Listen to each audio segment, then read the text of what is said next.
Yo, what's up mga tropang kalapatids? It's me again, Love ni Calves. Ayan, bali ngayong gabi is magkakarga tayo ng ibon natin sa truck. Bali, third training na to ng club natin sa PPC mga tropa. Bali, itong ibon natin na to is pinapasabay lang natin sa truck mga tropa dahil hanggang ngayon is undecided pa rin tayo kung itutuloy ba natin siya na ilalaro sa gaganapin nilang South Derby Race mga tropang kalapatids. Bali, sa ngayon mga tropa is pa-training-training lang muna tayo at saka wala pa kasi tayong budget na gagamitin kung sakaling ituloy natin yung pag-entry sa ibon natin sa gaganaping South Derby Race mga tropang kalapatids.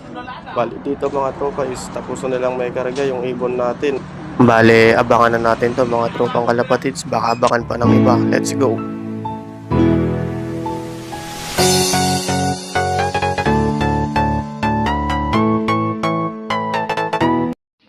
So good morning mga tropang kalapatids. Bale, 7 a.m. in the morning na naman mga tropang kalapatids. Abangan na naman at dito tayo buksan muna natin yung breeder section natin mga tropa dahil tuwing gabi mga kalapatids is nilalagyan namin ng harang to mga tropa para protekta na rin sa lamig ng gabi mga tropa at sa mga pusa mga tropang kalapatids. Bali pagkatapos nating buksan tong sa breeder mga tropang kalapatids is yung flyer naman ang isusunod natin mga tropa. Pero bago ko buksan yung sa flyer mga tropa is chinecheck ko din kung okay ba yung mga breeders natin tsaka yung mga YBs natin mga tropang kalapatids dahil nga hindi lang pusa yung kalaban natin dito mga tropa pati yung mga daga mga tropa dahil ilang beses na tayong nakainan ng mga ibon mga tropa at ito buksan na natin yung dito sa flyers slope natin mga tropang kalapatids para maumpisan na rin yung pag-aabang at paglilinis mga tropa. Bali pagkatapos kong buksan yan mga tropa is maya maya maglilinis na din ako mga tropang kalapatids.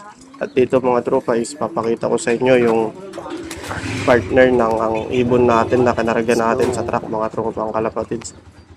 Bali itong hen na to mga tropa is breeder din natin. Bali ginawa ko lang siya na pang-motivate sa ibon natin para yung consistency niya na umuwi is hindi mawawala mga tropang kalapatids at para bumilis na rin siya sa pag-uwi mga tropa dahil mas maganda ang ibon na meron siyang motivation pag sinasali natin sa mga karera mga tropang kalapatids. Ayan, bali buksan natin itong pinto dito sa mga ano natin mga tropang kalapatids, pasukan ng ibon dyan sa may landing board. Yan, tignan nyo naman yung aliwalas ng panahon ngayong umaga mga tropa. Bali baba na muna tayo mga tropa dahil gusto ko rin silipin muna yung kapitbahay namin na nag-aabang ng mga ibon niya. Bali tatlo yung aabangan niya mga tropang kalapatids dito sa abangan natin ngayon mga tropa dahil yung tatlong yun mga tropa is sa pagkakaalam ko ay nakasali sa pooling mga tropang kalapatids. Kaya tara puntahan muna natin yung kapitbahay ko na yon.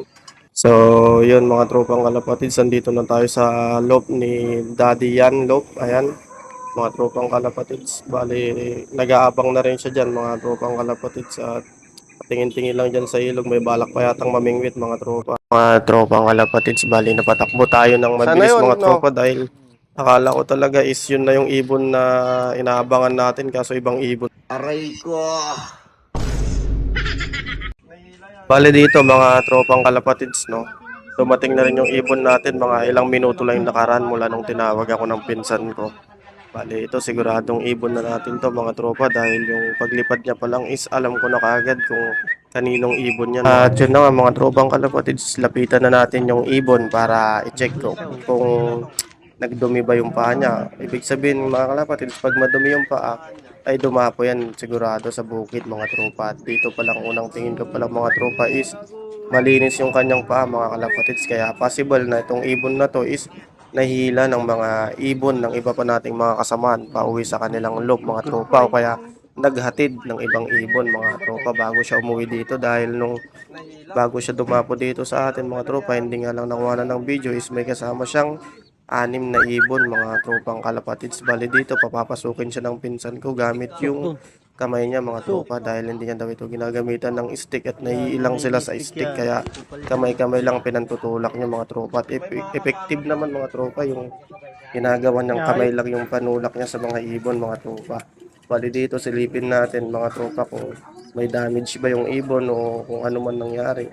Bale, yun mga tropang kalapatids, painumin na natin siya ng victory pills para makarecover na kaagad at bumalik na yung lakas na nawala sa kanya, mga tropang kalapatids. At yun mga kalapatids, ipapakita ko sa inyo yung mga YBs natin na malapit-lapit na rin mga kalapatids na lumabas yung kulay nila. Bali itong anim na mga YB na to mga kalapatids is ito yung gagamitin nating flyers sa summer race mga kalapatids. Itong anim na to is banded ng summer race. Yung Mindoro ako kung hindi nagkakamali, Mindoro race yun mga tropa. Bali pang summer yung mga yan. Bali dito ko natatapusin yung video mga tropang kalapatids. Goodbye.